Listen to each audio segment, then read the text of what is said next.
Hi, I'm Tiffany.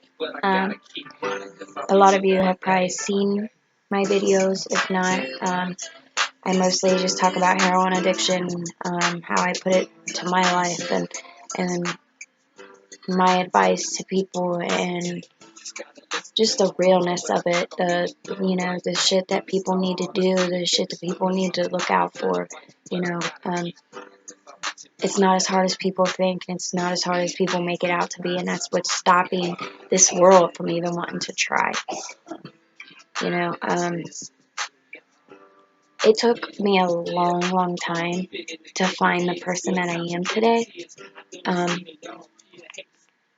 I read so many self-help books, like all the time, um, and that really helps. I didn't know who I was. I didn't know who I was without drugs. I've been doing this for, oh my gosh, 11 years. Like, I don't know who I am. I don't know what I'm supposed to be. I don't know what I'm supposed to do. I didn't know what periods felt like anymore. I didn't know what toothaches felt like anymore. Um, just the simple stuff that you wouldn't think about was that big of a deal becomes a big deal because you're just like, where the hell have I been all this time? We've been on autopilot for so freaking long, just getting through life. And I see people just daily, they're on the methadone treatment, fine, whatever, it's keeping you alive longer, I give you that. Don't be on it forever. You do Suboxone's great, it's helping you, it's getting you out of, it gets you out of the whole atmosphere, it gets you out of hanging out with those kind of people, but it was not made for long-term use. And that's where people are going wrong with it. They are using it for years and years, and then it becomes a crutch. It becomes something that they don't want to get away from because they're scared of, I did this. I was on it for 3 years, 3 a day, like I didn't want to live without it. I still kind of was on the fence. Like, I don't want to get clean. I can still get high. People are still thinking that I'm on Suboxone, so I'm clean. And I sold half my script anyway, shit, $20 a pop, that goes a long way. So just that alone is addicting. All that money, you get 3 a day for 3/8 a day. Added up, it's a lot of money. So just that alone is addicting. So you get that, then you get your strip or whatever, your pill, whatever, Suboxone, Subutex, and you wake up to it every day. That's really one battle that I had to get over. That's the most that I was so scared of because I didn't want to have to wake up on a day and not have anything to reward myself. As stupid as that sounds, that is the most honest reason that I can think of really why I didn't want to ever get clean. It's ridiculous now that I think about it. I didn't want to be clean because, one, the horror stories that everybody said. I didn't want to try that shit. I didn't want to try it. I didn't want to try it. I didn't want to, I didn't want life to be hard. Even though I was making it awful, I was making it so awful for everybody around me. I didn't have to go through it. I didn't care. I wasn't living it. Now I can look back and I can see all the times that God's has jumped in and stopped me, or like days that I couldn't get high, or days that I got ripped off. Like maybe that was going to be the day that I would have died if I did get the real stuff. Like I've gotten coffee, I've gotten melted pop. All been there, done that. It's pretty shitty when it gets done to you. And then, a friend of mine was actually putting shingle tar and giving it to people, or selling it to people, thinking it was black tar heroin. And then he would call them and he would tell them, like, hey, don't shoot that up in your arm. Like, this shit ain't real and I just figured it out. Like, just the stupid shit that we've done and the stupid places that I've went and sat for hours. Oh my God, I do not miss it. I do not miss the waiting. Oh my God. I think today, like, I get so annoyed with the time that I waste now that I'm clean. I cannot even put it to how much time I've wasted since I was high. Oh my God, it literally is insane. So now I'm to the point where I'm like, all right, I'm tired of dealing with shit. I want a good man. I want a real one. I want one that's not gonna, beat around the bush and play these little games and be too busy and, because if you want to be around a person, you're going to be around a person. If you want to talk on the phone to a person, you're going to talk on the phone to the person. It just gets on my nerves when they're like, oh, well, I'm too busy, or, I didn't get your text. Bullshit. I can promise you, you looked at your text every time I text you, because I do. I might not text back, and I may not respond right away, but you bet your ass I'm looking at my phone. And I'm just over it. I'm so over it. I have wasted so long. Like, I know what I deserve.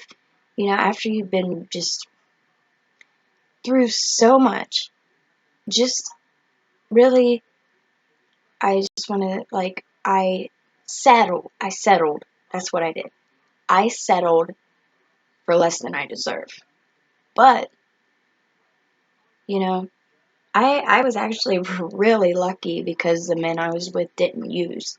I wouldn't even know how girls that have fathers to their children and they're both battling heroin addiction, like, I would not even know what to do. I wouldn't even know where to begin. That would be hard because it'd be a toxic relationship any way you look at it. You could want it and want it and want it all day long and work on it and work hard. And, some people may be able to stay together. Everybody's different and that's fine. Freaking congratulations. Seriously, because that's hard shit. That's hard shit to deal with because you guys have probably put each other through hell. You've been through hell. You've been the ins and outs and ups and downs and everything, and to not be able to be with that person to keep yourself sober, like, I couldn't imagine how that is. I don't know, like, to me, I think of it like, I wouldn't want to think this, but this is how I would think. I would always be worried that they were going to be using without me, and just part of me would be jealous. Part of me would be jealous because I would think they were using, or it'd be these lies in my head that keep coming up, keep coming up, and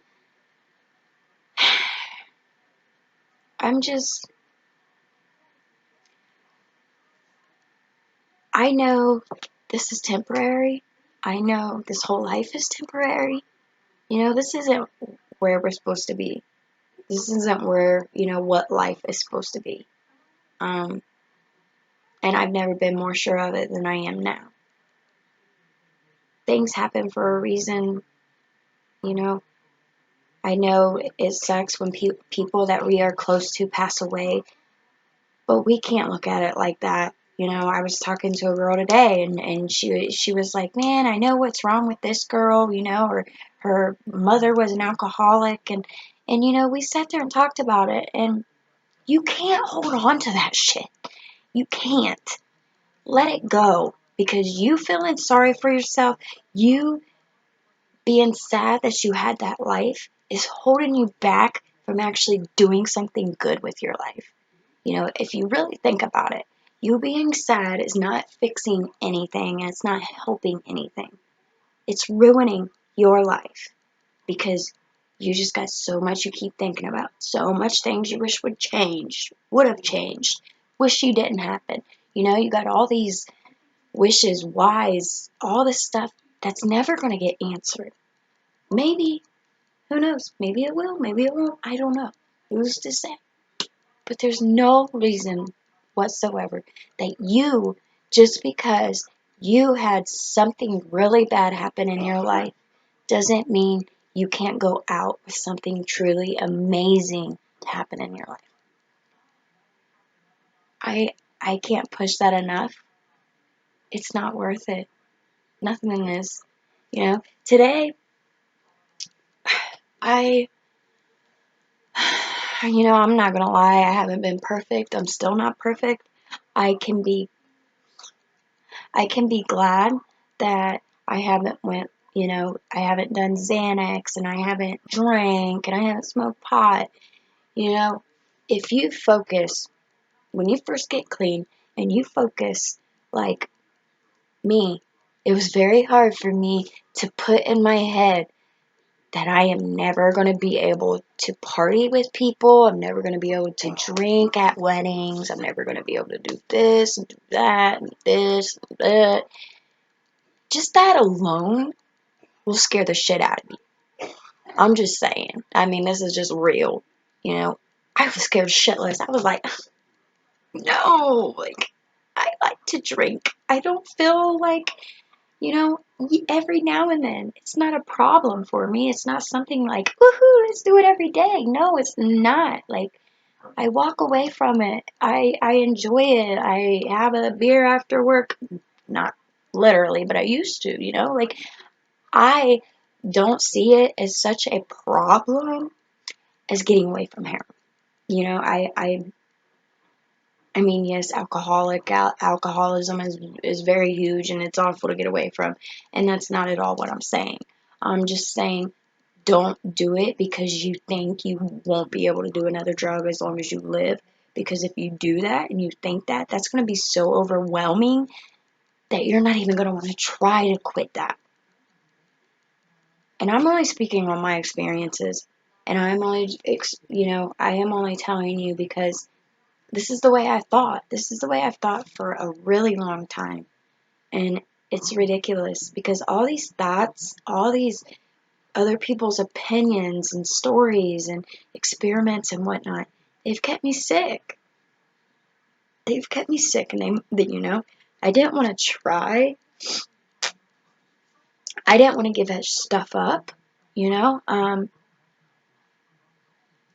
it's hard.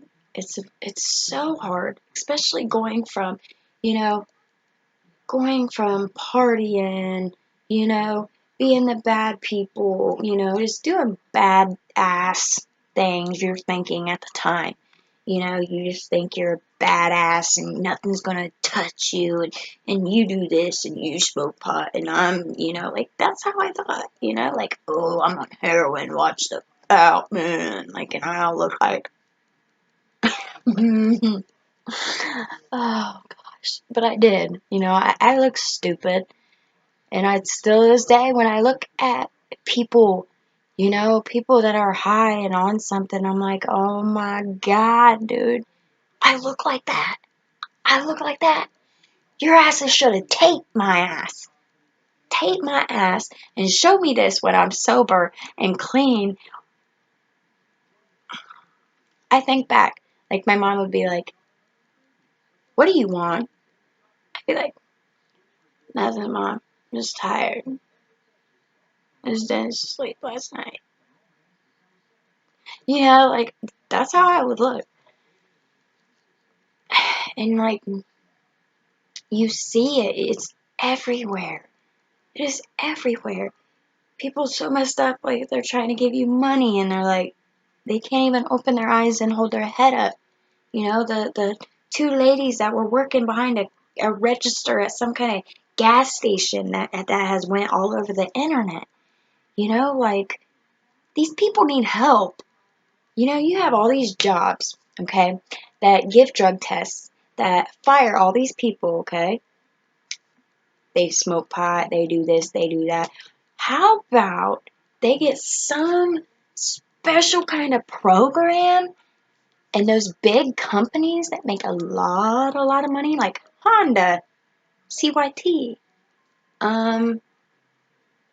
Whirlpool, Silverline, all these different companies. Why don't they come up with some kind of program that they can put their employees in that will help them get better?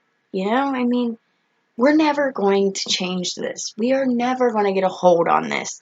And somebody that gets busted, somebody else will be taking on. It will be just, it's a cycle. When I met the Mexicans and they would get caught and they would, they was up and running again in another week or two. It wasn't, and they would still call us like it was nothing. They didn't stop nothing. They can slow the shit down. That's what they can do. It's population control. It will never stop. Where do they get the fentanyl that doesn't react to Narcan? Who makes fentanyl that doesn't react to Narcan? Like, it blows my mind the more I think about it, and the shit that really makes me mad, because obviously it's the government, the FDA got to what? Agree to sell the medicine, to make the medicine, to make it healthy. Like, who's making this medicine and how are these people getting it? It's never going to change. And the only thing we can do, prevention, prevention, prevention. I want to start a class. I want to start working with kids from 6th grade to 9th grade. We all need to be having those kids and teaching them everything we can about what we know and what will happen. I mean, if you don't want your kid to go down that road, and let me tell you what, yes, there are a lot of parents that say, never my kid. Guess what? My mom was one of them. Okay? Yeah. She didn't think that me and my brother would turn out like that. What parent wants to? What parent even wants to admit that their kids drink beer or smoke pot? Like, no parent wants to admit that. This shit is ridiculous. When you can face it and own it and take part in it and realize what you gotta do, like put your foot down, especially if they're that young and you know they're doing it and they live in your house, oh, oh, oh, take advantage of that shit. Take everything away from them if you have to.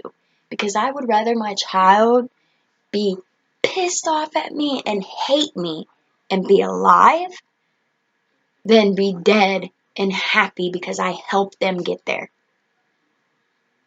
Right?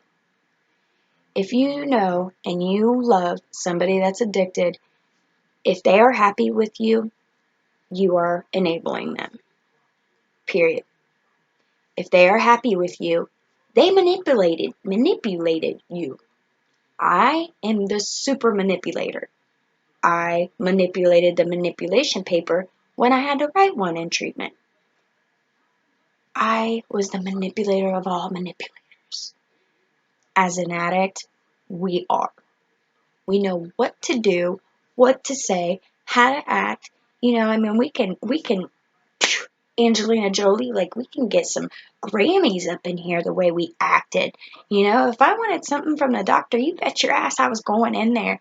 I was going to get what I needed from the doctor. I got my gallbladder taken out because I knew what to say to the doctor. I knew what symptoms to say I had. I got my appendix out. I did this. I got my back teeth all pulled out for pain pills. That is how sick this shit is. That is how sick.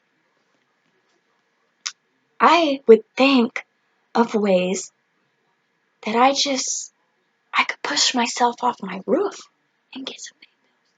I would think this shit. Who the hell does that?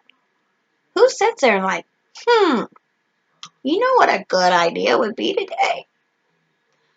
I think I'm going to push myself off a roof so I can get some Percocets. Dude, when you get that far in it, man. Alright, guys, I'm getting off here. I'm just looking for a nice song to play.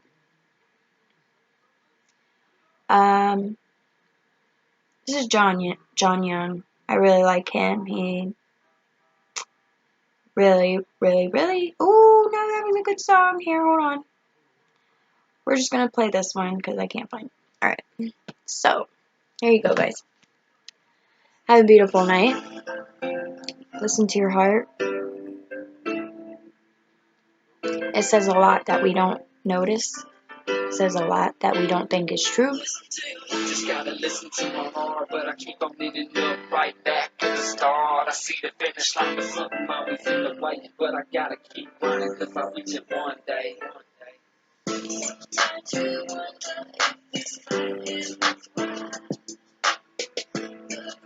It's worth it. It is so worth it, guys.